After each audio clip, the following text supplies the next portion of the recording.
thank all of you for your testimony.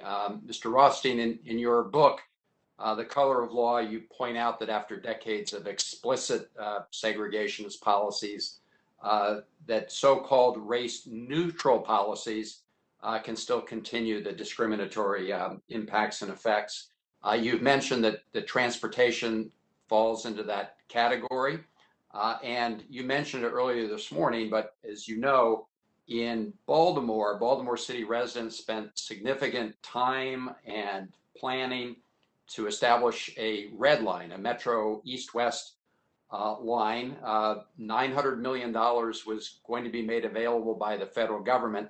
Unfortunately, Maryland's governor pulled the plug on it. Can you comment on the red line as an example of how we could have helped remedy some of this historic segregation? This topic, I mentioned earlier this topic that you specifically addressed, the red line, the cancellation of that line that would have enabled African Americans to access better jobs and better retail opportunities and better housing. And it was canceled in order to shift money to highways that would speed the commute of suburbanites into the city. I said earlier that this should be deemed a violation of the Fair Housing Act because it has a disparate impact on African Americans. And I would say also in response to Senator Scott's comment before that the exploitation of African Americans by lagged assessment systems is not simply a county problem. That's also a violation of the Fair Housing Act and should be deemed so. So I agree with you that the biggest problem we face is not race explicit policies today. They are policies that are superficially race neutral and but have a disparate impact on African Americans in particular and other minorities. They reinforce segregation. Let me just mention one other that has been, it seems to me everybody on this panel and every senator who's spoken have agreed that the zoning laws that we have in this country exclude African Americans in effect, not explicitly racially, but in effect for many opportunities for housing, and they constrict the housing supply.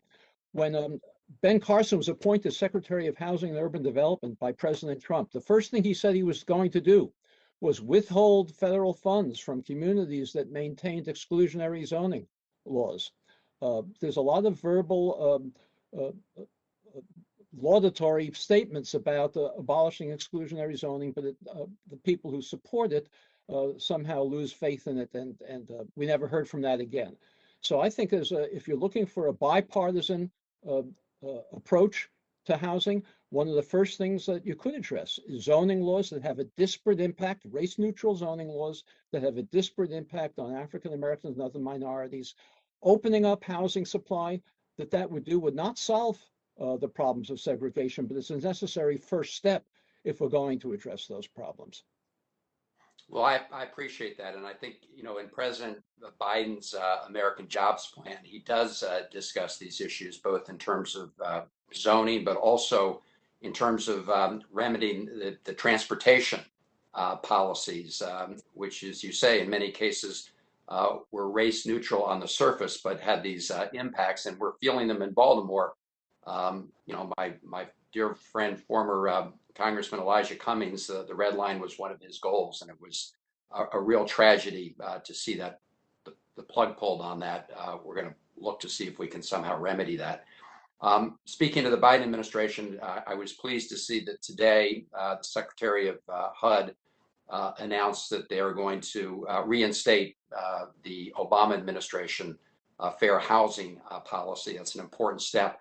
On the issue of housing, Dr. Reese, you mentioned in your written testimony the Housing Mobility Demonstration Project. I'm sure you're familiar with the Thompson v. HUD case in Baltimore City that demonstrated deliberate policies over years in Baltimore for housing segregation. Baltimore City was one of the worst in the country. That case resulted in a consent decree that includes a mobility program, housing mobility program. Senator Young of Indiana and I have introduced a proposal to add 500,000 new mobility vouchers. And President Biden includes something in his plan too. Can you comment on why these mobility vouchers can be important?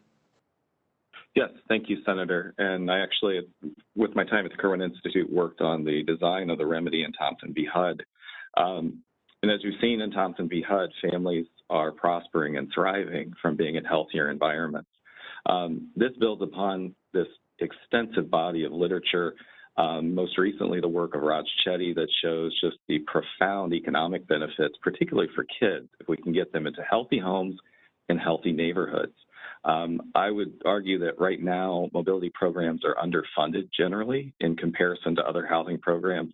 So I think anything to provide additional mobility vouchers would be beneficial from not only just a fair housing perspective, but also from a child development perspective, an economic development perspective, because we know the long-term benefits of these programs are quite profound. Well, thank you. I see that my time is up. I had some additional questions for others, but I will now turn it over to Senator Cortez Masto.